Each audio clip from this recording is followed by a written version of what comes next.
ये लेकर आंखों में सपना, ये पढ़ने आए थे पटना, नहीं मालूम था दुर्घटना, पड़ेगा सड़कों पर लड़ना। ठिठुरती रात में डाला जाएगा रे पानी का झरना, उसी पानी से लगेगी आग, ये लड़के बनेंगे तप सोना।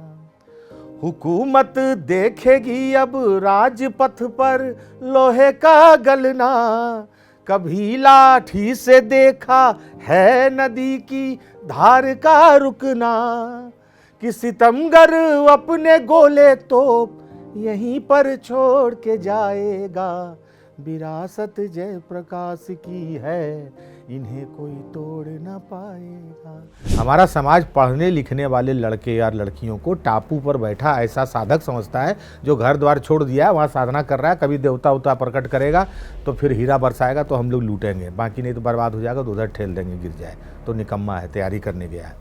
मुझे लगता है कि हम बहुत गंभीरता से शायद नहीं ले रहे हैं परीक्षाओं को और उस देने वाली नौकरी को।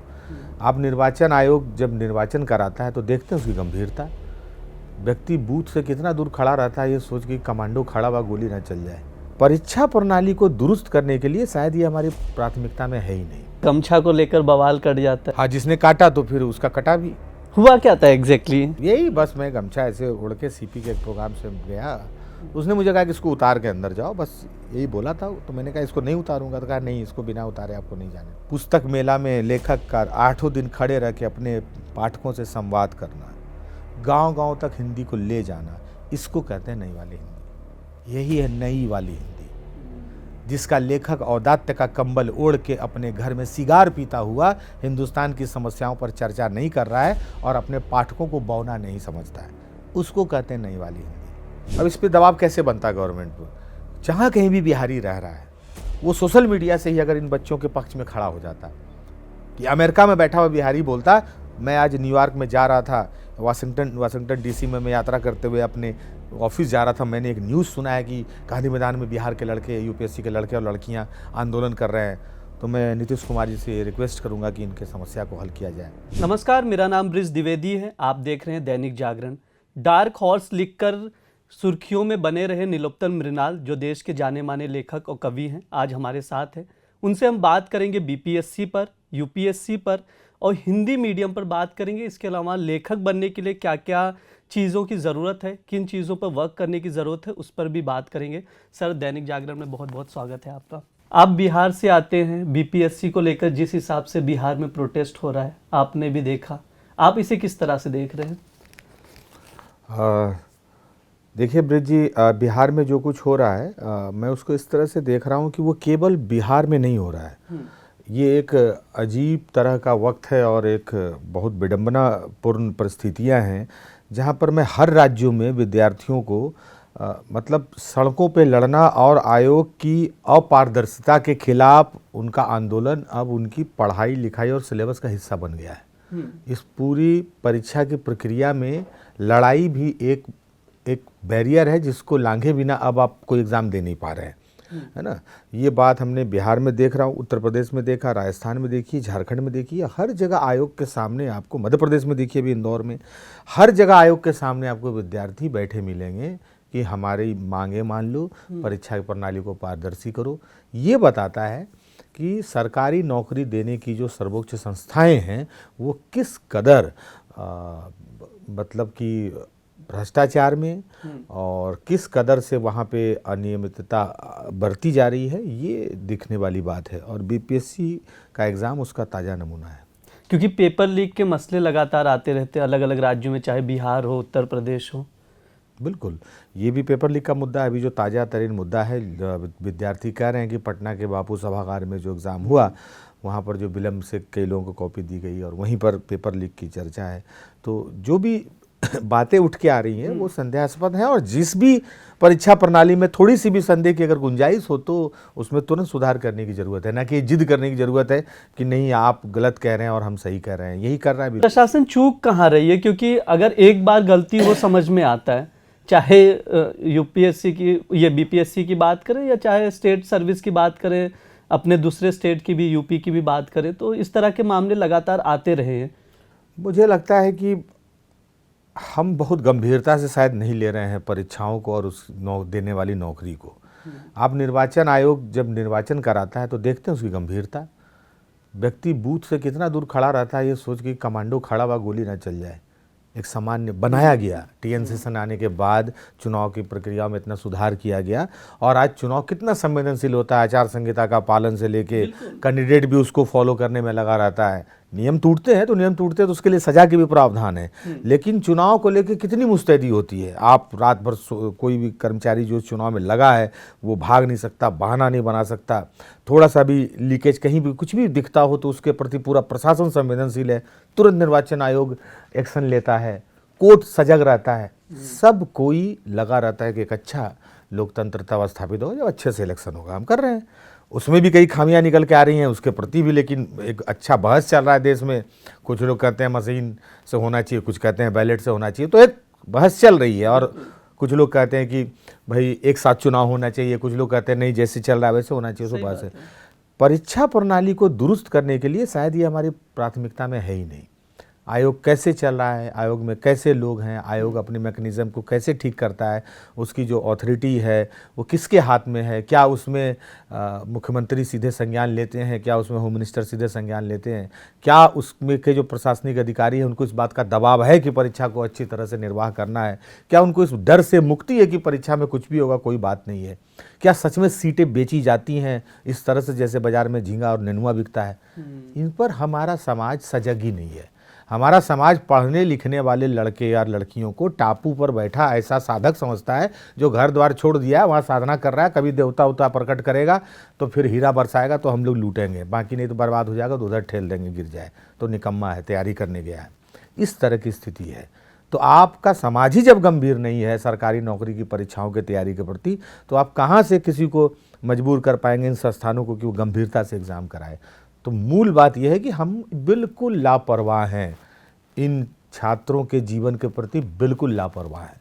ये हमारी प्राथमिकता में नहीं है। किसी नेता के मुंह से नहीं निकलता है, कुछ निकलता भी है तो कितना नाप तोल के निकलता है, कितना नफा नुकसान नाप के निकलता है। सही बात है। जबकि ये किसके, ये जो छात्र किसी पार्टी के हैं, किसी पॉलिटिक्स के हैं, नहीं है, सबके लिए खड़ा होना चाहिए था। मैंने भी यूपीएससी के हम लोगों ने आंदोलन किया था।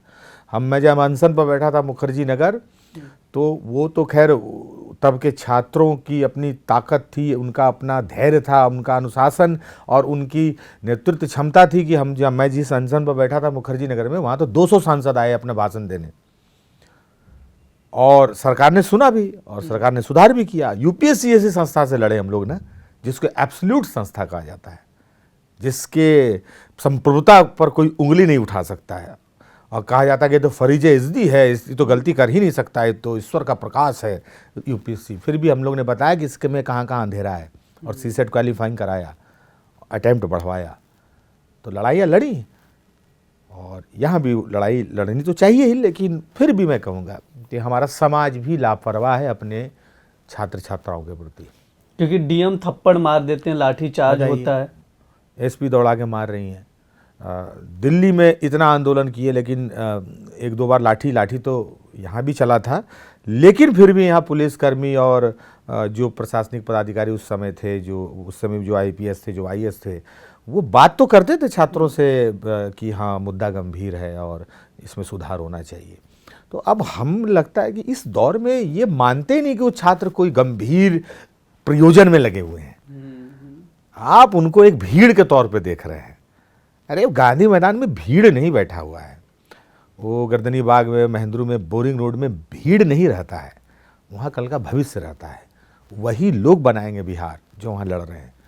उसको लेके सरकार या समाज दोनों को जितना गंभीर होना चाहिए वो नहीं है। आपकी एक कविता काफ़ी ज़्यादा देखा मैंने सोशल मीडिया पे वायरल हो रही पिछले 2-3 दिनों से, काफ़ी भावुक कर दिया आपने। मैं चाहूँगा वो कविता अगर आप सुनाएंगे। हाँ, अब मान लीजिए कि 10 साल, एक दशक हो गए मेरी तैयारी, जब मैं एक दशक पहले करता था, है ना, और मेरी कहानियों और मेरी कविताओं के पात्र भी वो छात्र होते ही होते हैं। चाहे मैं राजनीति पर भी लिखूं तो उसमें विद्यार्थी जरूर होता है। जो प्रशांत किशोर ने भी वो कविता आपकी शेयर की। हाँ, अभी जो लोग गांधी मैदान में थे सब लोग वहाँ, वो लोग सुन रहे हैं, गीत मैंने लिखा। हम लोग अभी बाहर से एक नैतिक समर्थन देने के लिए, उनके हौसलों को प्रणाम करने के लिए यही कर सकते हैं, तो अभी कर रहे हैं, वो तो कर रहे हैं। वो गीत ऐसे था कि कोई बक्सर बाका अरवल गया रोहतास का लड़का, अररिया सारन और सुपौल जहानाबाद का लड़का, जहाँ गंगा जी बहती हैं उसी के पास का लड़का, टपकते छत बदलने हैं इसी के आस का लड़का, बाबूजी के सिर पर कर्जा उसी के ब्याज का लड़का, नीतीश जी आपके ही राज आपके गांव का लड़का, ये लेकर आंखों में सपना ये पढ़ने आए थे पटना, नहीं मालूम था दुर्घटना पड़ेगा सड़कों पर लड़ना, ठिठुरती रात में डाला जाएगा रे पानी का झरना, उसी पानी से लगेगी आग ये लड़के बनेंगे तप सोना, हुकूमत देखेगी अब राजपथ पर लोहे का गलना, कभी लाठी से देखा है नदी की धार का रुकना, कि सितमगर अपने गोले तोप यहीं पर छोड़ के जाएगा, विरासत जयप्रकाश की है इन्हें कोई तोड़ न पाएगा, विरासत जयप्रकाश की है इन्हें कोई तोड़ ना पाएगा। वो उन छात्रों के लिए है, और ये कोई गीत या कविता नहीं है, ये वस्तुतः यही है, यही जीवन है उन लोगों का।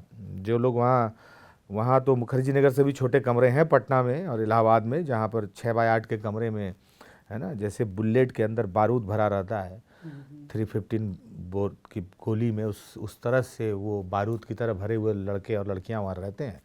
अब उसका इस्तेमाल आपको अगर इस समाज और ये सरकार अच्छे से करे तो वो देश के काम आएंगे, नहीं तो बारूद कब फटेगा और कैसे फटेगा। ऐसे कितने गांधी मैदान, ऐसे कितने गर्दनी बाग इस देश के हर दिन सड़कों पर दिखेंगे।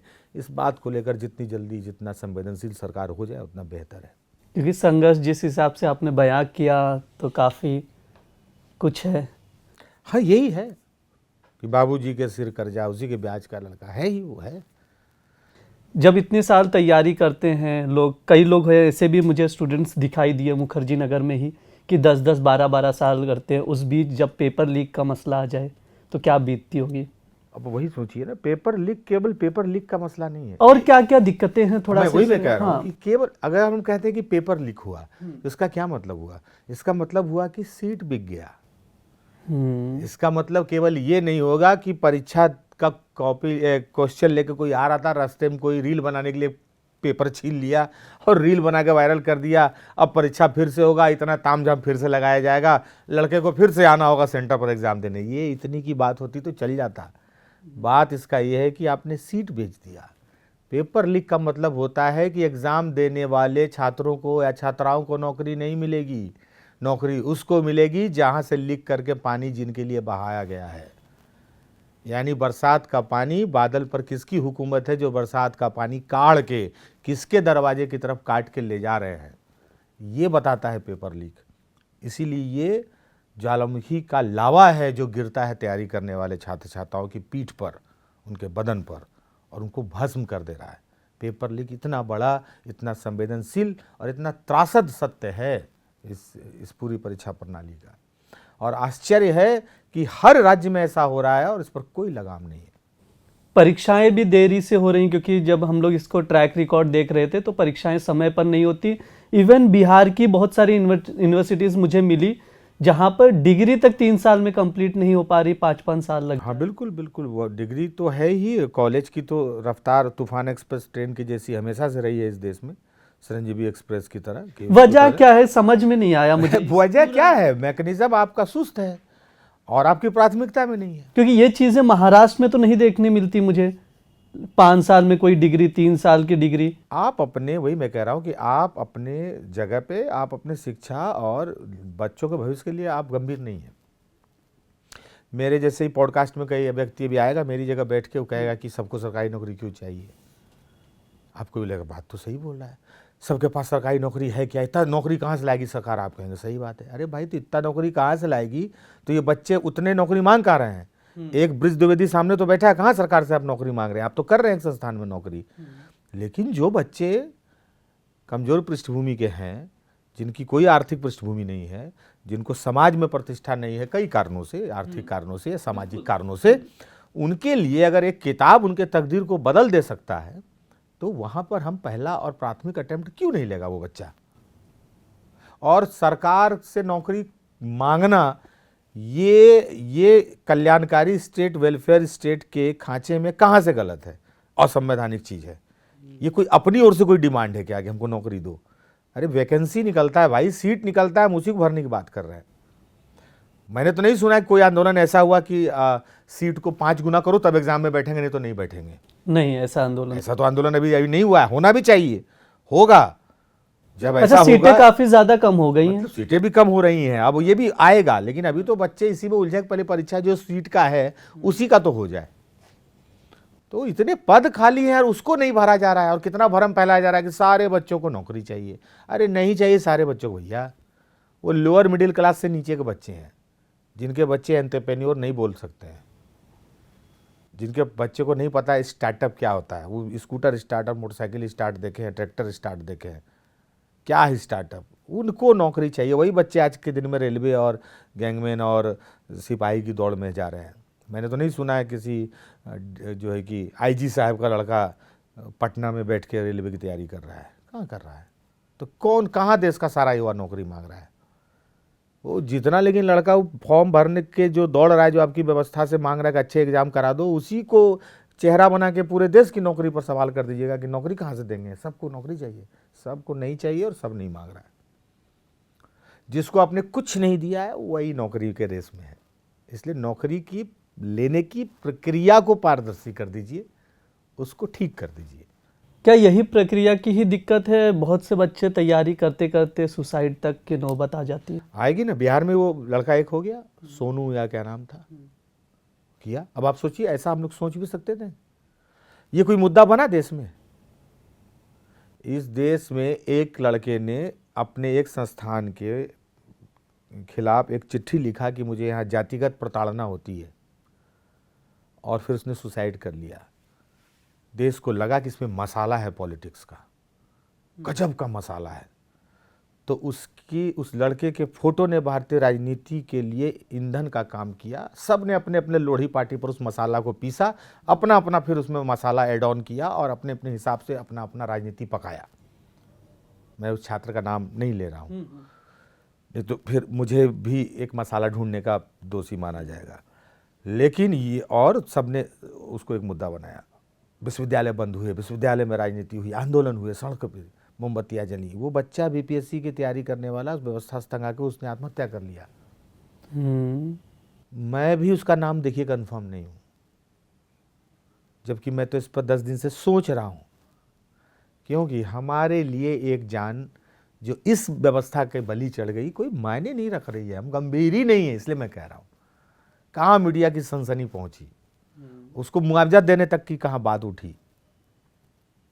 तो ये हालत है, ये सच है हमारे समय का।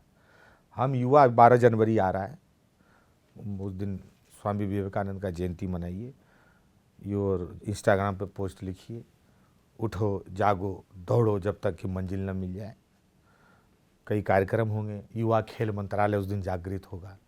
उस दिन मंत्री बैटिंग करेगा, एक युवा बॉलिंग करेगा, और तब तक बॉलिंग करेगा जब तक मंत्री जी उस पर एक छक्का ना मार दे 3 हाथ का, जब तक कैमरा उसको कवर ना कर ले। उसके बाद फिर युवा खेल और मंत्रालय का अपना दायित्व पूरा हो जाएगा। उस दिन फिर भारत युवा को भूल जाएगा। आप भी यूपीएससी से जुड़े रहे, आपने भी तैयारियां की थी, तो आप बेहतर जानते होंगे। मैं थोड़ा सा जानना चाहूँगा आपसे, यूपीएससी को लेकर, बीपीएससी को लेकर अलग अलग क्या क्या प्रॉब्लम्स हैं आप जो देख रहे हैं अभी?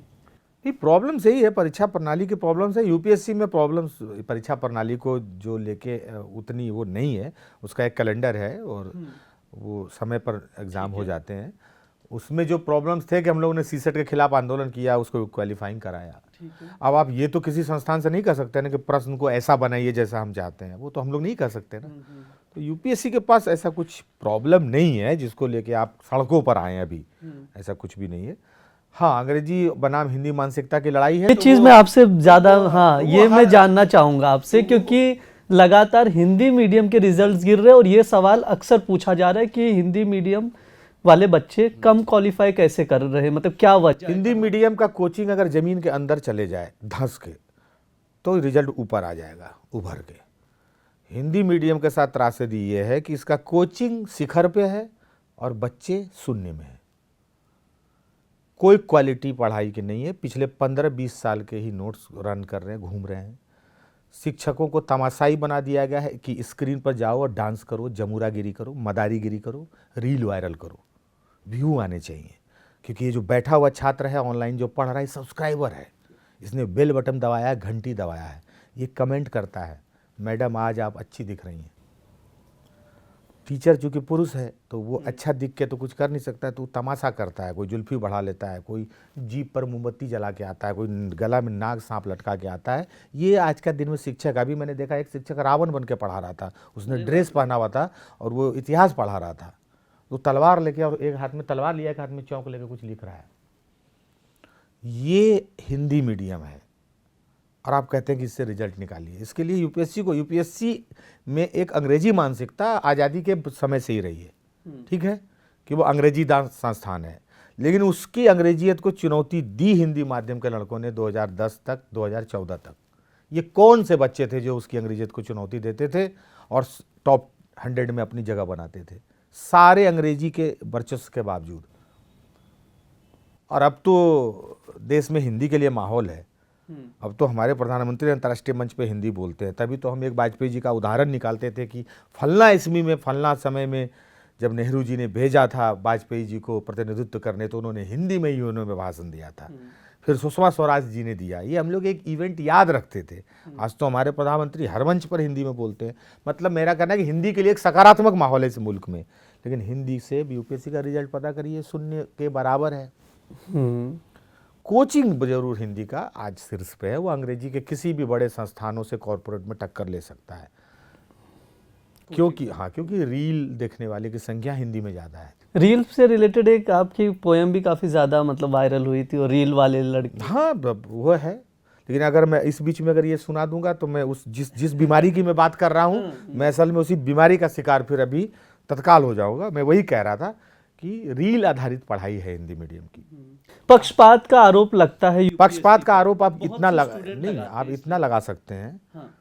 प्रीलिम्स पास करने में पक्षपात कहाँ से लाइएगा? पीटी तो पहले पास करना होगा। दूसरा है कि मेंस में आप लिखिएगा कॉपी में, तो पक्षपात का बहुत ज़्यादा गुंजाइश नहीं है। अगर होता पक्षपात तो मेरे कई मित्र जो ऑल इंडिया तीसरा रैंक से लेके 100 के बीच में ऐसे सैकड़ों लोग हैं, वो कहाँ से आए हैं? वो तो और पक्षपात के दौर में थे। मैं तो कह रहा हूँ कि आज के समय में हिंदुस्तान में हिंदी को सम्मान देने वाली सरकार है, और मैं जिस दौर की बात कर रहा हूँ तब ये सरकार नहीं थी। तब यही लड़के कैसे आईएएस बन जाते थे? वो उन्होंने अंग्रेजियत को चुनौती दी है ना। तो जब एक पीढ़ी ने दी है तो नई पीढ़ी को क्या हो गया है? मतलब साफ है कि घर से, यानी कि जो कोचिंग से जो तैयारी होके जा रही है, यहीं पर इनका दुर्घटना कर देता है कोचिंग। इनसे टेक्स्ट बुक छीन लिया है। अच्छा भाई मैटर अपना बना के दे रहा है। यूपीएससी का क्वेश्चन जो है वो हिंदी मीडियम के रील के अनुसार नहीं बनेगा ना। मतलब कोचिंग संस्थान एक तरह से धंधा तो नहीं चला रहे? मतलब धंधा है, हीरा मंडी है, वो हीरा मंडी है। हिंदी मीडियम का कोचिंग संस्थान जहाँ कोचिंगें चलती है वो हीरा मंडी है। आनंद लीजिए, सिर्फ अपना बिजनेस के लिए। कला का आनंद लीजिए। शिक्षक योग्य हैं, जो योग्य शिष्य पैदा नहीं कर पा रहे। हिंदी मीडियम योग्य शिक्षकों का ऐसा स्वर्णिम संसार है जहाँ पर योग्यतम शिष्यों का अभाव है। मैं जानना चाहूँगा आपसे कुछ शिक्षक के नाम जो लगता है कि इस वक्त भी अपनी ज़मीनी स्तर पर लोगों से जुड़े, अपने अपने स्तर पर बच्चों को पढ़ाने की। नहीं, मैं क्या कह रहा हूँ कि मैं शिक्षक की योग्यता पे बात ही नहीं, मैं कह रहा हूँ कि हिंदुस्तान की सारी प्रतिभा हिंदी माध्यम के शिक्षकों में है। मैं तो कह रहा हूँ कि योग्यतम शिक्षकों की अनुवर्गता के कारण एक भी योग्य शिष्य पैदा नहीं हो रहा है। मैं द्रोणाचार्य की क्षमता पर सवाल ही नहीं उठा रहा हूँ। मैं तो कह रहा हूँ कि द्रोणाचार्य झंडू बाम बेच रहा है, बतासा का प्रचार कर रहा है, तू कब अर्जुन पैदा करेगा? इसलिए मैं किसका नाम लूं, क्यों नाम लूं? क्योंकि मैं जब कह रहा हूं सब योग्य हैं, इतने योग्य हैं कि पूछिए मत, लेकिन उनका शिष्य कहाँ है वो तो लिस्ट से पता चल जाएगा। इसमें नाम क्यों लेना है? रिजल्ट कहाँ है हिंदी मीडियम का, क्यों नहीं है? और आप कहिएगा अपने मेहनत करो, तो अपने तो मेहनत पहले भी कर रहा था, तो हम कर ही लेंगे। 3 लाख किस बात का देंगे? वापस करवा दो उन बच्चों को अपने मेहनत करने के लिए। एक काउंसलिंग का काउंटर लगाओ कहीं, जहाँ जहाँ ये कोचिंग है, जहाँ इनको समझाया जाएगा अपने मेहनत करो रे बाबू। तब भी तो अपने मेहनत कर रहे थे और तब भी शिक्षक सहायक थे और रिजल्ट आता था। अब क्या हो गया अचानक से? देवनागरी लिपि में अभी भी तो पूछ रहा है प्रश्न, हो क्या गया अचानक से? मैं ये कह रहा हूँ कि रील दिन भर कंटेंट बनाने वाला टीचर यूपीएससी के लेवल पर पढ़ा ही नहीं पा रहा। असल में क्या हो रहा है, अभी हिंदी मीडियम का जो आदमी है ना, वो उसके गार्जियन प्रभावित हो रहे हैं टीचर से कि अरे ये टीचर बड़ा योग्य है, इसने वो वाला रील देखा था, इसने गजब बोला था। अरे भैया, यूपीएससी की तैयारी वो नहीं है। ऐसे चमत्कृत करने वाले रोज वहाँ आ रहे हैं, पॉडकास्ट में भी आ रहे हैं, न्यूज चैनलों पर बहस में आ रहे हैं, मुर्गा लड़ाई में आ रहे हैं। बाबा लोग हैं, वो लोग भी चमत्कृत करते हैं, अच्छा बोलते हैं। इससे क्या होगा? यूपीएससी की तैयारी जितनी सघनता, जितनी गंभीरता के साथ, मैं एक बात कहना चाहूँगा, अंग्रेजी मीडियम के 1000 में 900 रिजल्ट, 950 रिजल्ट हो रहे हैं, ठीक है। आप 950 पढ़ाने वाले टीचर का नाम जानते हैं रील में? उनको कौन पढ़ा रहा है? उनका रील देखे? हम तो नहीं देखे। इंग्लिश मीडियम के ऐसे 5 टीचर का नाम बताइए जो बहुत पॉपुलर हैं, जिनका रील चलता है और जो एकदम लहरिया लूट लेते हैं, महफिल लूट लेते हैं, जिनको चैनल और अखबार वाले अपने वो क्या बोलते हैं, इवेंट में बुला रहे हैं, माला पट्टी नारियल लोटा दे रहे हैं, ये सब हो रहा है। स्वागतम, सेल्फी, सल्फास, ये लड़के जो सेल्फी ले रहे हैं अपने अपने सेलिब्रिटी टीचर के साथ, यही सल्फास खा रहे हैं जाके कमरे पर। यहाँ सेल्फी, कमरे पर सल्फास। अंग्रेजी मीडियम का टीचर, आप बताइए उस द्रोणाचार्य का नाम, हम तो रील नहीं देखे। और उनका शिष्य क्या कर रहा है? कमाल कर रहा है। 950 रिजल्ट 1000 में है इंग्लिश मीडियम, और जो 50 रिजल्ट हिंदी का है, इसका टीचर जो है द्रोणाचार्य महाभारत के रथ पर बैठा हुआ है, झंडू बाम बेच रहा है। वो 50 में भी 30 अपने लड़का पढ़ बुढ़ के घर उर से आता है, बाद में बिकता है उनका फोटो वोटो। 2-4 दशकों को तो पता नहीं चलता है कि हमारा कहाँ कहाँ फोटो छप रहा है, हम तो गए भी नहीं है वहाँ, पढ़े भी नहीं। यही सब चल रहा है। थोड़ा सा आपकी यात्रा की ओर चलते हैं। मैं जानना चाहूँगा आपके बचपन का जीवन कैसे मतलब यूपीएससी तक तैयारी किए, फिर उसके बाद लेखक बनने का सफ़र थोड़ा सा आप बताएं। सामान्य जीवन ब्रज जी, जैसे सबका होता है। हम लोग कोई किस्सा बचपन का? नहीं, हम लोग लाल बहादुर शास्त्री तो है नहीं कि हम आपको बताएं कि मैं नदी पार करके स्कूल जाता था और ताड़ के फल से हॉकी खेला करता था। ये सब जो है कि कहानियाँ बन जा सकती है। 20 साल बाद अगर हम सफल हुए कभी जीवन में, तो बैठ के कुछ कहानीकार से लिखवाएंगे अपनी कहानी भी। तो सोशल मीडिया के दौर में विकिपीडिया में मेरी ऐसी 3 कहानियाँ किंवदंतियाँ लिखो कि मैं एक बार जलती हुई चिता की तरफ से गुजर रहा था बनावटी उठ के मुझसे कहा कि तुम देश के मार्गदर्शक बनो, तो मैंने वहीं राकर भभूत लगाया और फिर मैं देश निर्माण के लिए निकल गया। ये सब कहानी तो 20 साल बाद की। मैं अभी से क्या बोलूँ झूठ। एक साधारण सामान्य जीवन जो होता है, प्राइमरी के स्कूल में पढ़ना है, जिसमें दरवाज़ा एक पल्ला है, एक पल्ला उखड़ गया है, जिसको आगिन में ताप लिया है जाड़ा में कोई मुखिया उखिया निकाल के, खिड़की का छड़ से निकलना है उधर से पिछवाड़े की तरफ से। ऐसे प्राइमरी स्कूल में पढ़ना हुआ। फिर हाई स्कूल पहुँचे। हाई स्कूल इससे थोड़ा सा अपग्रेड होता था, उसमें दोनों दरवाजे होते थे, खिड़कियों में छड़ प्रॉपर होता था, उसका दरवाज़ा उखड़ा होता था, यही है। और हाई स्कूल गांव के स्कूल में बिहार यूपी में ऐसा होता है कि 10 शिक्षकों में 2 शिक्षक अच्छे होते हैं, जो अच्छा गणित, अच्छी हिंदी पढ़ाते हैं, कुछ अच्छा समाजशास्त्र पढ़ाते हैं, भौतिकी रसायन पढ़ाते हैं, तो वो मिलजुल के मैट्रिक करा देते हैं अपने विद्यार्थियों को। तो हम लोग भी वैसे ही मैट्रिक किए। फिर मैं सेंट जेवियर्स कॉलेज में गया, फिर मैं दिल्ली आया पढ़ने, है ना, और यहाँ पर यूपीएससी की तैयारी की। यूपीएससी नहीं हुआ, उसी दौरान सीसेट का आंदोलन किया। उस आंदोलन से जब उठा तो मुझे लगा कि यहाँ के लोगों के दर्द को लिखना चाहिए, और मैंने किताब लिखी डार्क हॉर्स। काफ़ी पॉपुलर है।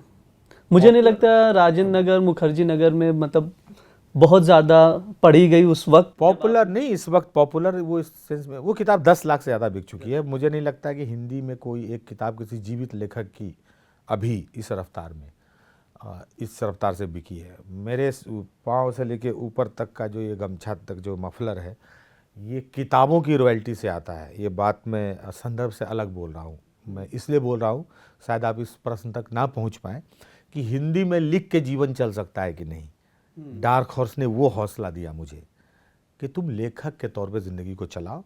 मेरा नाम डार्क हॉर्स है, मैं आजीविका का घोड़ा तुम्हारा पकड़े रख रहा हूँ, इसको दौड़ाते रहूँगा। वो किताब बनी वो। उसके बाद दो किताबें फिर आई, ओघड़ आई और यार जादूगर आई। तो उस किताब ने मुझे सब कुछ दिया, आज तक दे रही है, और दिन ब दिन उसकी रफ्तार बढ़ी जा रही है। आज पढ़ने वालों की संख्या ज़्यादा है। वो इसलिए भी ज़्यादा है क्योंकि वो मुखर्जी नगर अब है भी नहीं ना। जो मुखर्जी नगर डार्क हॉर्स में, वो मुखर्जी नगर गायब हो गया।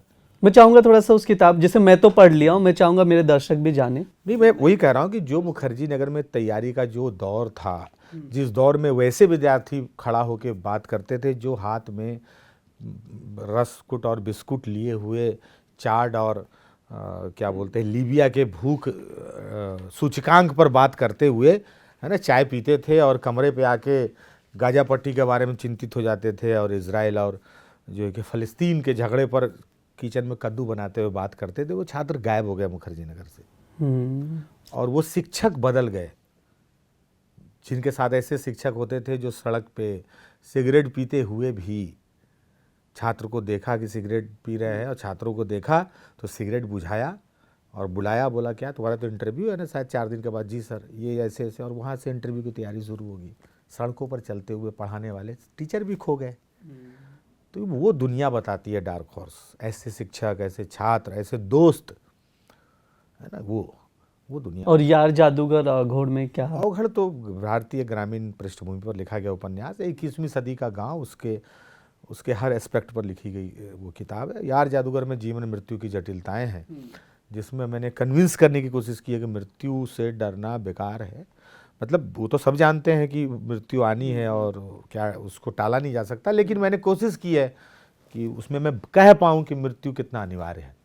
हम लोग संघर्ष की बात कर रहे थे स्टूडेंट से, तो मैं आपका एक और कविता या गीत कह सकते हैं, काफ़ी ज़्यादा वायरल था, हम ही तो कल लिखेंगे इतिहास, तो मैं चाहूँगा कि उसको आप थोड़ा सा।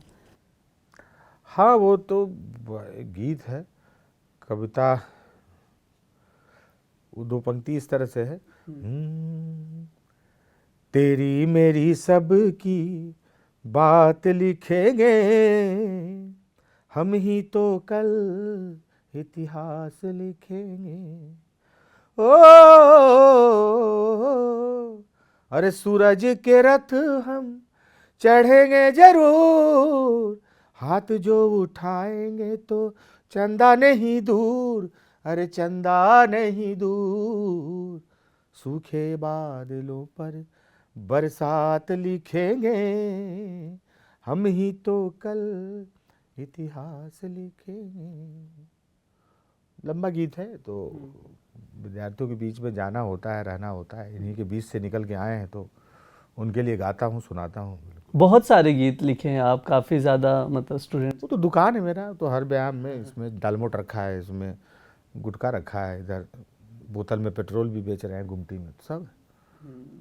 बिहार की बात होती है तो बिहार की भाषा को लेकर भी बात होती है, भोजपुरी फिल्मों को लेकर मैं थोड़ा सा आपसे जानना चाहूँगा। जिस हिसाब से गाने बनते हैं भोजपुरी के, क्या आपको लगता है वो ठीक है?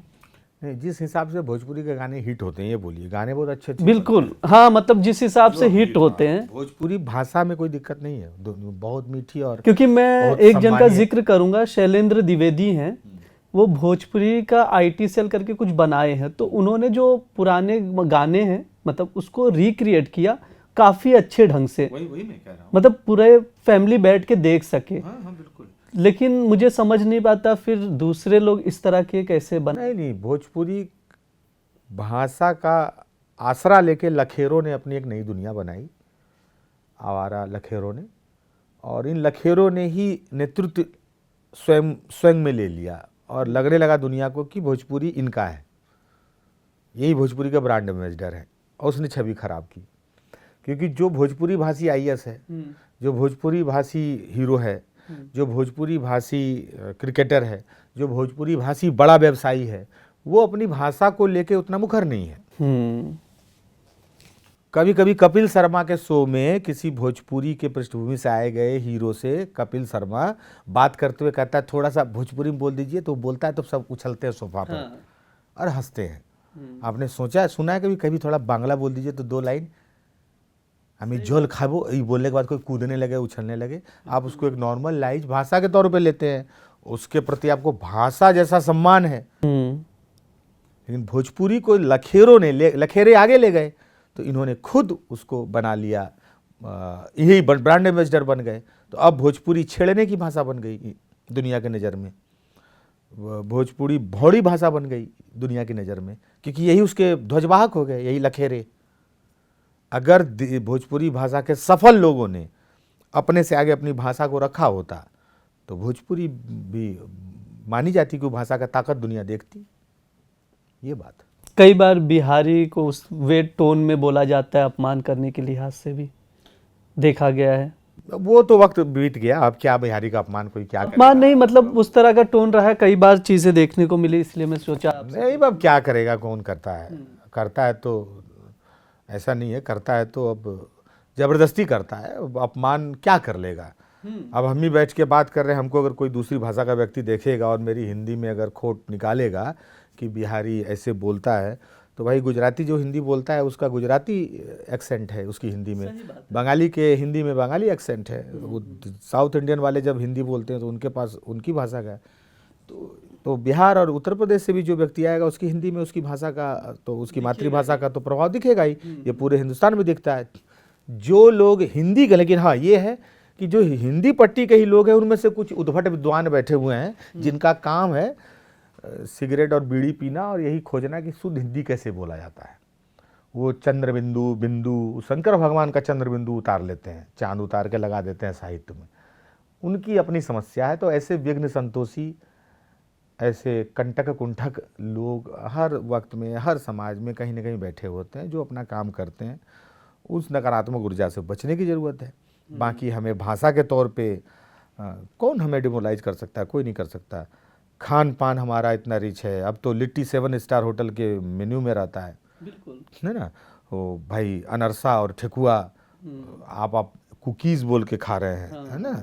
अब बिहार का अचार जो है ब्रांड है ना। उत्तर प्रदेश का जो है कि आज अब आपको रणवीर बरार भी अगर अपने कुकिंग शो में जो है कि क्या बोलते हैं निमोना मटर का बना के खिला रहा है लोगों को, है ना, आलू का चोखा बना रहा है। कहाँ से आप अब बिहार और उत्तर प्रदेश और झारखंड छत्तीसगढ़ को अब आप जो है कि डिमोरलाइज कर सकते हैं? आप नहीं कर सकते हैं कि मध्य प्रदेश के खाना को, छत्तीसगढ़ के खाना को, यूपी के खाना को, बिहार के खाना को। पहनावा में कौन किससे कम है ना। तो वो भी दिखता है। हम अपने सांस्कृतिक तौर पे जो पहनना है वो पहनते हैं, जो आधुनिक पहनना है बिहार पूर्वांचल के लड़के लड़कियां खूब पहनते हैं। तो आप कहाँ से डिमोलाइज करेगा? पढ़ाई है, पढ़ाई में तो पुराना रिकॉर्ड रहा है ना, जमीन से लेके आसमान तक पर छाए हुए हैं लोग, तो उसमें कहीं कोई दिक्कत नहीं है। लेकिन यही दिल्ली में गमछा को लेकर बवाल कट जाता है। हाँ, जिसने काटा तो फिर उसका कटा भी। हुआ क्या था एग्जैक्टली? यही बस मैं गमछा ऐसे उड़ के सीपी के एक प्रोग्राम से गया, उसने मुझे कहा कि इसको उतार के अंदर जाओ, बस यही बोला था। तो मैंने कहा इसको नहीं उतारूंगा, तो कहा नहीं, इसको बिना उतारे आपको नहीं जाने देंगे। तो बस कटा। वो रात से ही शुरू किए, फिर हवन करेंगे फिर तांडव शुरू हुआ। 48 घंटा में फिर जो है कि रेस्टोरेंट वाला अपने स्टाफ को गमछा लगा के सर्व करवाया माफ़ी मांगते हुए। अच्छा, ये इंसिडेंट था पूरा, क्योंकि ये काफ़ी ज़्यादा ये सवाल खड़े हुए थे कि मतलब क्यों रोका किसी रेस्टोरेंट में? रोका तो हर जगह ऐसे कई तरह की, क्यों, मतलब इस तरह की चीज़ें। वो तो सांस्कृतिक क्या बोलते हैं कि वर्चस्व, एक लड़ाई तो हमेशा रहेगी समाज में ना। आपके क्या बोलते हैं वो गमकते गुलाब के बगल में महकता हुआ पसीना पहुंचेगा तो दिक्कत होगा ना। आप मलमल के रास्ते चलने वाले लोगों के पीछे खुरदरा पाँव लेके जो बोरा चट्टी से आया है वो दौड़ने लगेगा ज़्यादा स्पीड में, तो दिक्कत तो होगा ही। तो ठीक है, ऐसी सांस्कृतिक लड़ाइयाँ तो इतिहास में सबने लड़ी है, इसकी कोई शिकायत हम नहीं करेंगे, हम लड़ेंगे। हम सजग रहेंगे कि हम आने वाली पीढ़ियों को भी ये बता सके कि बेटा हम यही थे, हमें अपने पुरानी बातों को नहीं भूलना है, उसमें वो गुण डाल सकें। यही बात, इतना करना है। बाकी ऐसी लड़ाइयाँ लड़ेंगे, मज़ा आता है। क्योंकि जब आप लोग, जैसे आप हुए, दिव्य प्रकाश दुबे हुए, आप लोग नई हिंदी तो ये नई हिंदी पर भी सवाल खड़े हुए कि ये किस तरह की हिंदी है। कभी आपसे पूछा किसी ने कि हम पूछा, हम अब बोलते हैं जाकर थाना में बात करो, हमसे मत बात करो, क्योंकि जो ये सवाल पूछते हैं उनका आईक्यू लेवल ऐसा है कि वो समझ ही नहीं पाते हैं कि हम बोल क्या रहे हैं। वो लोग ठग, मैं 8 साल से एक ही बात बोल रहा हूँ, लोग समझ नहीं पाए। अरे नई हिंदी का मतलब है नया दौर। उन लोगों को मैं समझाते समझाते थक गया, नया दौर का बात हम कर रहे हैं। नई हिंदी मैंने जो डार्क हॉर्स लिखा है या औघड़, वो किस भाषा में लिखा है? आपने अगर थोड़ा भी पढ़ा है तो आप ही बताइए किस भाषा में मैंने लिखा है। तो क्या है नया वाला हिंदी? हम दूसरे से ही पूछते हैं कि उसकी कुविशेषता बताइए या उसकी खराबी बताइए। जो मैंने किताब लिखा है उसकी भाषा की खराबी बताइए, और ये बताइए कि कैसे बाकी सारे लेखकों से वो भाषा अलग है। सत्य व्यास एक लेखक हैं, उनकी हिंदी से किताब छप दी है, और उनकी दृष्टि पब्लिकेशन से किताब आ चुकी है, साहित्य प्रकाशन से किताब आ चुकी है, वाणी से आ चुकी है, राजकमल से आ चुकी है, अनबाउंड से आ चुकी है। तो वो जब हिंदी में लिखते हैं तो वो किताब नई वाली हिंदी है, और बाकी प्रकाशन से जब उनकी किताब आ रही है वो हिंदी वाली हिंदी है। ऐसा कैसे हो सकता है?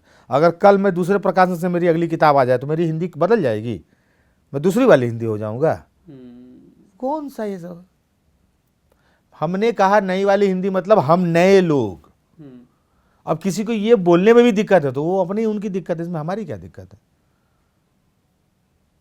मैंने ही अभी पूरे पॉडकास्ट में जितने हिंदी के शब्द इस्तेमाल किए हैं, उपयोग में लाए हैं, आप किसी हिंदी के लेखक को बुला के उनसे बात करिएगा, आप माप लीजिएगा अंग्रेजी कौन कितनी मात्रा में बोल रहा है, कौन कितने मात्रा में हिंदी बोल रहा है। आपको पता चल जाएगा कि हिंदी के नाम पर इंग्लिश बोलने वाले लोग कौन हैं।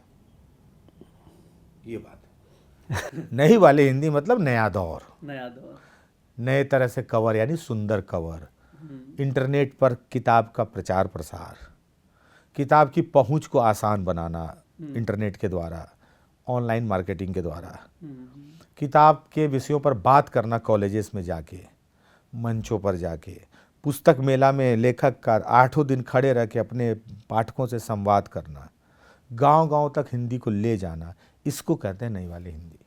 यही है नई वाली हिंदी, जिसका लेखक औदात्य का कंबल ओढ़ के अपने घर में सिगार पीता हुआ हिंदुस्तान की समस्याओं पर चर्चा नहीं कर रहा है और अपने पाठकों को बौना नहीं समझता है, उसको कहते हैं नई वाली हिंदी।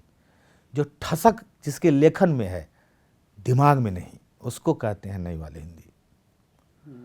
जो अपने पाठकों से मिलती जुलती घुलती है, उसका रेशा लेके अपनी कहानी को बुनती है, उसको कहते हैं नई वाली हिंदी।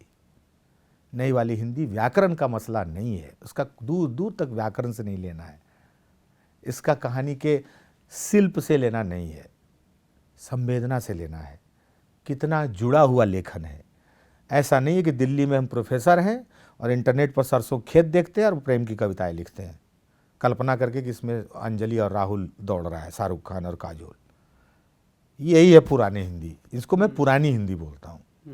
और नई हिंदी नया तेवर, जिसमें कोई बीपीएससी के छात्रों का दर्द लिखेगा, उसको क्या बोलेंगे?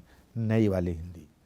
जिसमें नौकरी के लिए लड़ रहे, कट रहे, मर रहे लड़कों और लड़कियों का दर्द लिखेंगे, उसको अब क्या बोलेंगे?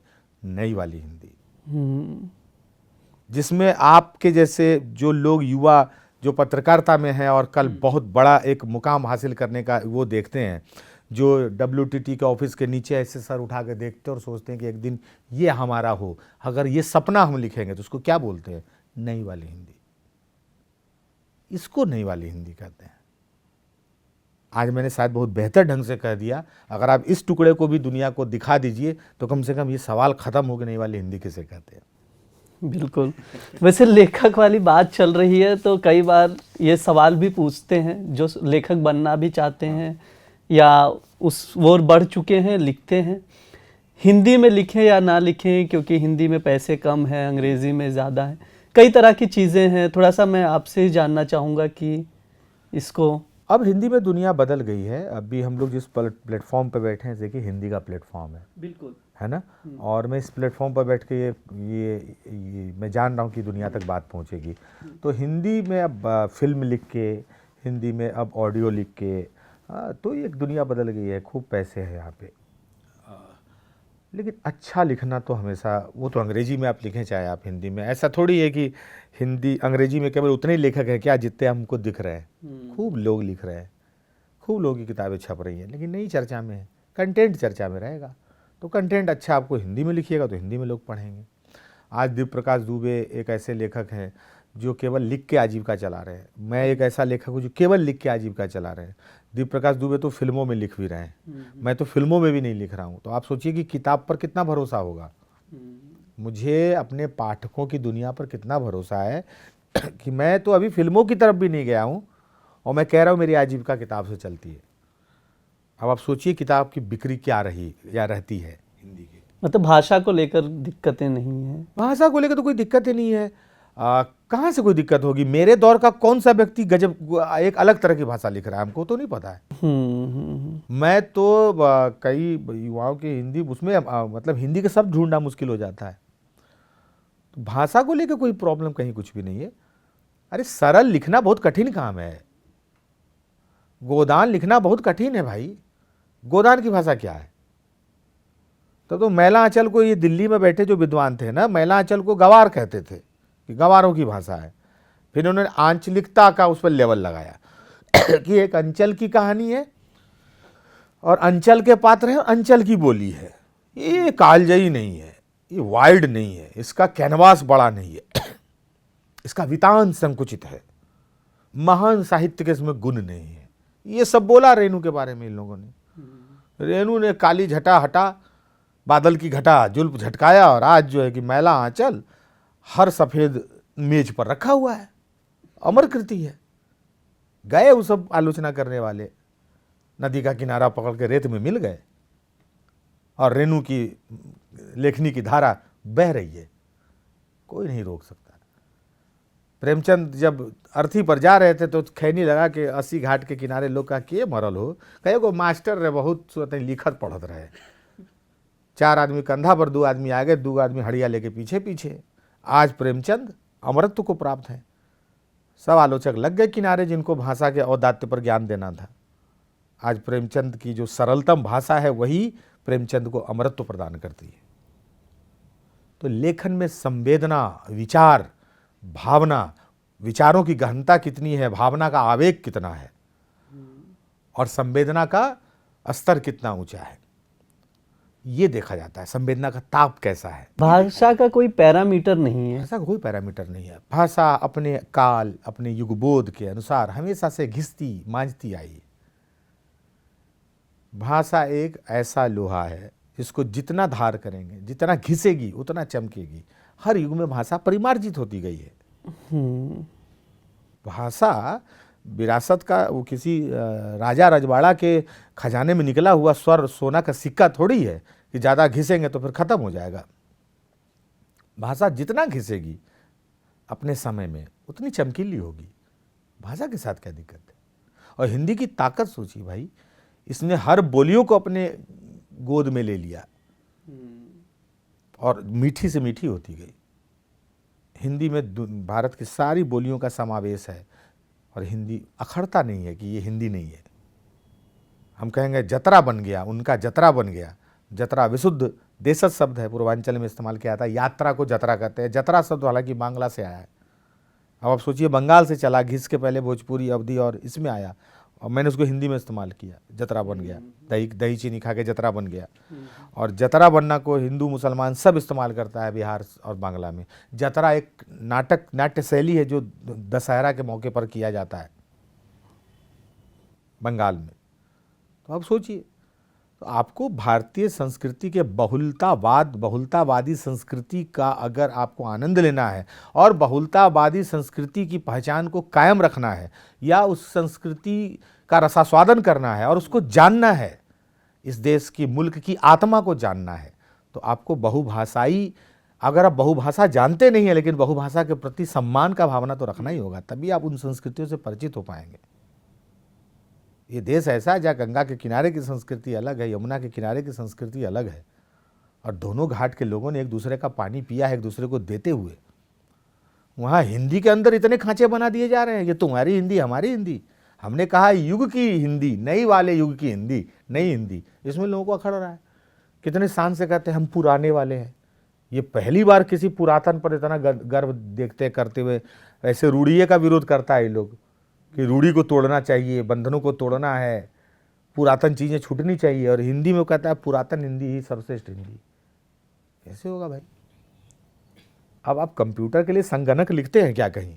नहीं। जो शुद्ध हिंदी लिख रहा है, जो उपन्यास जो हमारे प्रकाशन से नहीं है, दूसरे प्रकाशन से है, वो उसकी कहानी में अगर कंप्यूटर शब्द आता है तो उसके लिए क्या इस्तेमाल करता है? कंप्यूटर करता है कि संगणक लिखता है उसके लिए? कंप्यूटर लिखता है। तो हिंदी का ही तो ये अब अंग हो गया ना ये। और ये इसको नई वाली हिंदी नहीं मानता है, तो हम क्या करें? कहाँ वेद में कंप्यूटर शब्द है, या कहाँ जो है कि मोहन राकेश आषाढ़ के एक दिन में कंप्यूटर इस्तेमाल किए हैं, या गोदान में प्रेमचंद ने किया है? उसी को मैं कह रहा हूँ, ये नई वाली हिंदी है, जहाँ कैलकुलेटर और कंप्यूटर भी है कहानियों में, पतला पिन का चार्जर भी है। ठीक है, इसको ही लोग बवाल काटे हैं बेमतलब। एक लेखक की नज़र में आपसे जानना चाहूँगा, थोड़ा सा प्रेम मोहब्बत किस तरह की चीज़ें हैं, थोड़ा सा प्रेम मोहब्बत लेखक का चीज़ नहीं है, मनुष्य का चीज़ है। वो सब करता है, सबको करना चाहिए।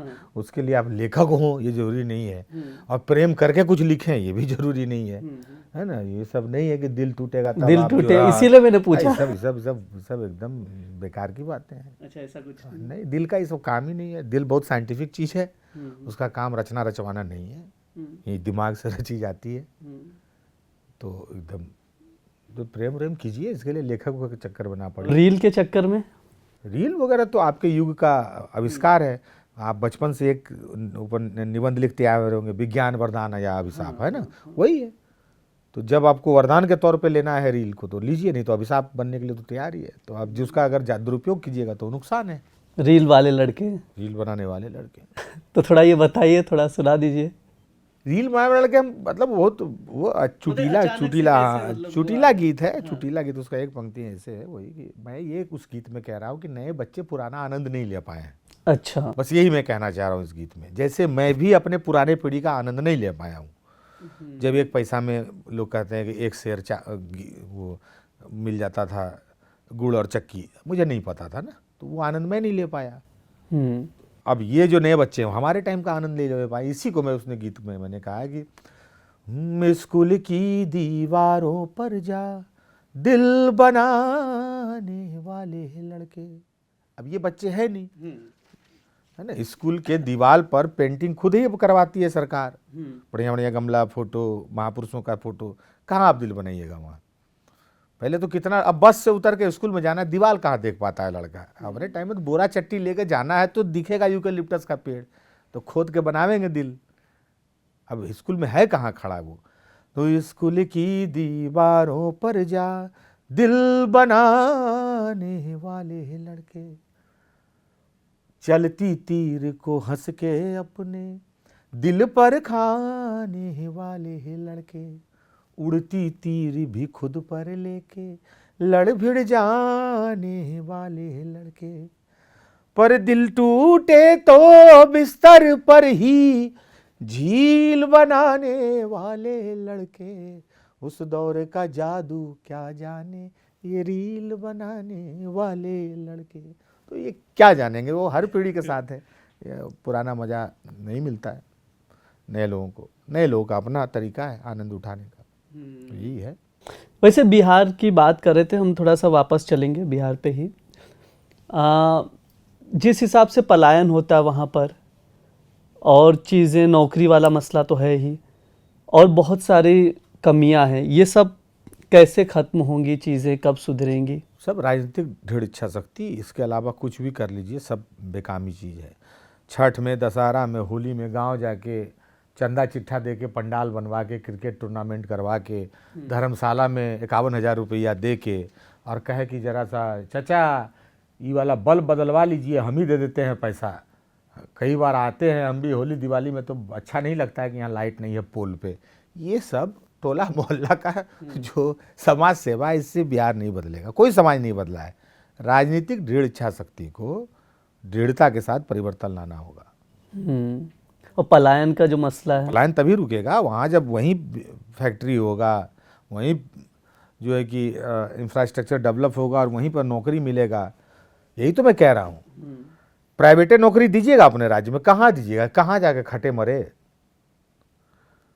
तो तभी जाके घटेगा। ये पॉलिटिकल मसला है, ये इंस्टाग्राम पर बैठ के, फेसबुक पर बैठ के जो लोग बहस को दूसरी दिशा में मोड़ देते हैं, ये नहीं समझ रहे हैं सब कुछ राजनीति से होना है तय।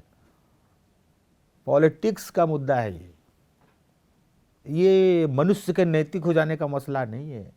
आप अपने में सुधार करें, दुनिया खुद सुधर जाएगी। ये सब तरह का जो चलता है ना, ये सब स्वर्णिम जुमला सब जो चलता है हमारे समाज में, व्यक्ति पहला सुधार अपने घर से करे। अगर आप मान लीजिए दहेज प्रथा के बारे में बोलने जाइएगा तो ये कहेगा पहले अपने पुत्री को जन्म दो, फिर उसका बिना दहेज शादी करवाओ, उसके बाद आओ लड़ने। यही नहीं इसका मतलब होगा आप अपने भाई, हम अपने घर में मान लीजिए अपने पिताजी को बोले कि दहेज नहीं देना है, हमको बोले तुम घर से निकल जाओ, तुम्हारे चक्कर में हम समाज में नहीं हंसी उड़वाएंगे, हम तो शादी करेंगे अपनी बेटी का जल्दी जल्दी दहेज देके, तो फिर हम क्रांति नहीं करने निकले, करेंगे ना, तब भी करेंगे। सही बात है। तो सिर्फ यही नीति यहाँ यही आपको कह दिया जाएगा, पहले खुद में सुधार कीजिए, पहले खुद को देखिए। अरे ठीक भाई, मेरा कहना ये कि अगर दहेज पर कानून नहीं बनता या बनेगा नहीं, उसको कड़ा से लागू नहीं किया जाएगा, तो एक बाप अगर बेटी का बिना दहेज शादी कर भी देगा तो भी समाज उसको अपना उसको अनुसरण नहीं लाता है। कड़ा कानून बनाया गया है, डरता है लोग, दहेज नहीं लेंगे, है ना। तो अब उसका इम्प्लीमेंट करने में कितना कड़ेती से करते हैं अलग मसला है। ये तो मैंने एक उदाहरण लिया। मेरा कहना ये है कि पॉलिटिक्स ही तय करती है कि समाज में विकास के अवसर कैसे पैदा होंगे। जो समाज 5 किलो अनाज पे ताली बजाएगा, उसको सरकार 15 किलो अनाज देके सुखी कर देगी। वहाँ IIT नहीं देगी। क्यों देगी? काहे को देगी? जो समाज अपने गांव की छाती पर से हाईवे निकल जाने पर अपने टूटे हुए घर के मलबे पर बैठ के खैनी रटाक बोलेगा कि सड़क चौड़ा हो गया, अब वहाँ पर सड़क जहाँ घर बनेगा फिर चौड़ा होकर तोड़ेगा।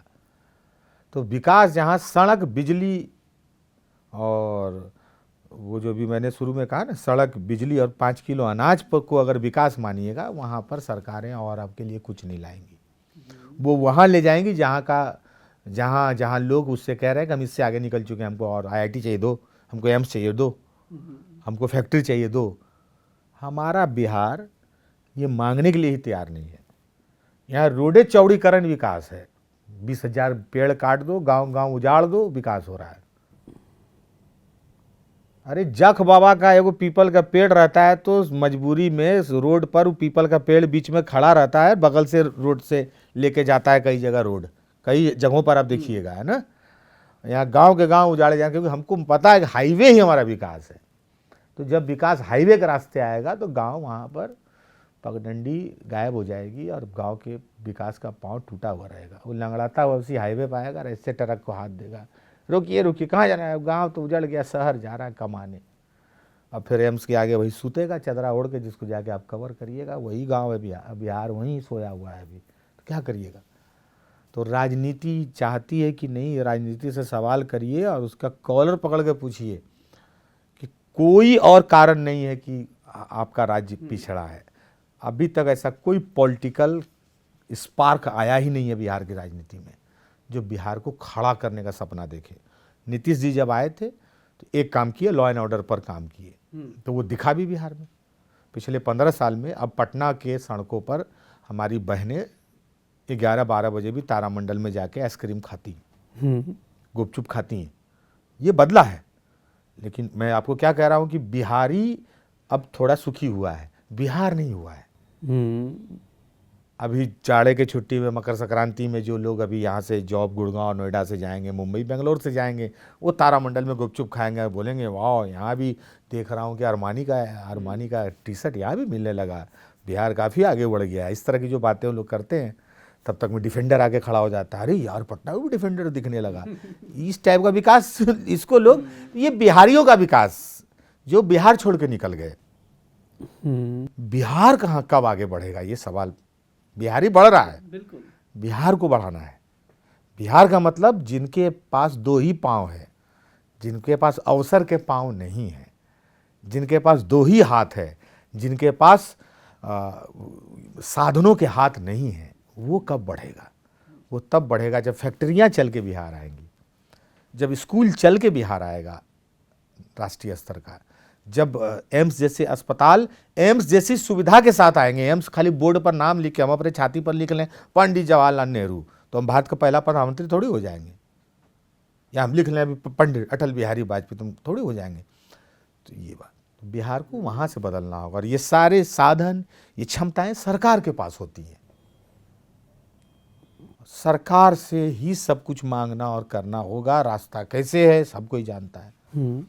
ही तो आप वोट देने वक्त तो यूथ जो है बूथ पर जाके खर्च हो जा रहा है, और वहाँ तो जात के नाम पर वोट देना है, तो कैसे होगा। कि जो भी लोग बिहार से बाहर निकले हैं और या अपने किसी भी राज्य से बाहर निकले हैं, वो अपने राज्य को क्या दे रहे हैं इस पर थोड़ा विचार हम लोग को करना होगा। और जो साधन संपन्न लोग हैं उनको अपने गवर्नमेंट पर दबाव बनाने का रास्ता ढूंढना होगा। दबाव बनाने का मतलब लाठियाँ चलाना नहीं होता है। बिल्कुल। अभी जैसे बीपीएससी का आंदोलन कोई देख लीजिए आप, तो अब इस पे दबाव कैसे बनता है गवर्नमेंट पर। जहाँ कहीं भी बिहारी रह रहा है वो सोशल मीडिया से ही अगर इन बच्चों के पक्ष में खड़ा हो जाता है, कि अमेरिका में बैठा हुआ बिहारी बोलता है मैं आज न्यूयॉर्क में जा रहा था, वाशिंगटन डीसी में मैं यात्रा करते हुए अपने ऑफिस जा रहा था, मैंने एक न्यूज़ सुना है कि गांधी मैदान में बिहार के लड़के, यूपीएससी के लड़के और लड़कियां आंदोलन कर रहे हैं, तो मैं नीतीश कुमार जी से रिक्वेस्ट करूंगा कि इनके समस्या को हल किया जाए। ये बात अगर वाशिंगटन डीसी से अगर ट्वीट होगा, जो बिहारी वहाँ बैठा हुआ है, तो राजनीतिक हिलकोरा लेता है। ये करना होगा, इसके लिए कोई साधन लगाने की जरूरत नहीं है, आपको कंसर्न दिखाना होगा। ये बच्चे सोशल मीडिया पे लिखते हैं हमारा साथ दीजिए, हमारे साथ आइए, वो इतना ही तो बोल रहे हैं। इसी से बदलेगा बिहार। आपको कंसर्न दिखाना होगा अपने स्टेट के प्रति। ये गुजरात के लोग दिखाते हैं। भारत का प्रधानमंत्री अगर अमेरिका जाता है तो वहाँ गुजराती समुदाय के लोग मिलते हैं, और वो क्या बोलते हैं, जामनगर में सुविधा होगा, गांधीनगर में सुविधा को बढ़ाना है, अहमदाबाद को ऐसे कर दो साहब, सूरत को खूबसूरत और कर दो साहब। तो प्रधानमंत्री वापस आके उनकी बातों पर विचार करते हैं, देते हैं। यही बात महाराष्ट्र उनके साथ है, यही बात। तो यार बिहारी यहाँ जाएगा तो ये भोजपुरी गायक को ले जाएगा वहाँ नचवाने दुबई में। ये लोग लखेरा जो है फुल पैंट को साड़ी बना के, लूगा बना के कूदता है, चौकी पर डांस करता है। जब या तो तुम पूरी इस तरह से स्त्री हो या पूरी तरह से पुरुष हो, तो फिर भी चौकी पर अर्धनारीश्वर नृत्य की जरूरत तुमको क्या है, करता है लोग। लौंडा नाच बिहार में एक है ना, लौंडा नाच एक विधा है। लौंडा नाच उस अभिशप्त समाज का नाच था जहां पर स्त्रियां डांस नहीं कर सकती थी, लेकिन पुरुष मन को तृप्त करने के लिए स्त्री रूप में हमको नृत्य देखना है तो लड़के ही साड़ी पहन के नाचते थे। उसको लौंडा नृत्य कहा जाता था। चौकी पर लाइट रख के, पंचलेट रख के डांस करते थे, चौकी तोड़ देते थे। उस सामंती आनंद को रस देने के लिए ये उस समाज का नृत्य था। उसको कपिल शर्मा के मंच पर अगर करिएगा तो बिहार का कहाँ से छवि बनाइएगा आप, ठीक है ना। वहाँ जो भिखारी ठाकुर के गीत हैं, जिसमें बेटी बेचवा जैसे जो गीत हैं, कि जो कि वो बुढ़वा से हमरा बिहेलो ये बाबूजी जैसा जो गीत है, बकरी के जैसन बंधौलो ये बाबूजी जैसे जो गीत हैं, बेटी बेचवा जैसा जो नाटक है, वो नाटक कलंक है हमारे समाज पर। भिखारी ठाकुर ने इसलिए लिखा था, भिखारी ठाकुर ने उसको एंजॉय करने के लिए नहीं लिखा है, जिसको आज का समाज सेलिब्रेट कर रहा है। वो अपने समाज के विसंगतियों पर को दिखा के गए हैं आईना, उस पर काम नहीं कर रहा है सोसाइटी। तो ये बात है, तो यहाँ से बदलेगा बिहार तो निश्चित रूप से। बिल्कुल, आपने जैसी बात की उसके लिए बहुत बहुत धन्यवाद हमसे बात करने के लिए। जैसा कि हमने नीलोत्पल से बात की बिहार पर, बिहार के विकास पर, बीपीएससी जो प्रोटेस्ट चल रहा है उस पर भी उन्होंने खुलकर बात की। इनका पिछले दिनों एक वीडियो भी काफ़ी ज़्यादा वायरल हुआ था, जो एक गीत है उसका, वो भी, उस पर भी हमने बात की। इसके अलावा जो दर्द है यूपीएससी स्टूडेंट्स या बीपीएससी स्टूडेंट्स जब तैयारी करते हैं, जो उनकी ज़िंदगी होती, जो उनका संघर्ष होता है, उसको भी उन्होंने बयां किया, क्योंकि उससे खुद तैयारी किए थे, जुड़े थे। डार्क हॉर्स किताब भी उसी पर लिखी थी। तो तरह तरह की बातें हुई हैं अलग अलग क्षेत्र से, लेकिन प्रमुख जो मुद्दा था बीपीएससी था। तो इस वीडियो को आप लोग ज़रूर देखें और ज़्यादा से ज़्यादा शेयर करें और हमारे चैनल के साथ जुड़े रहें। शुक्रिया।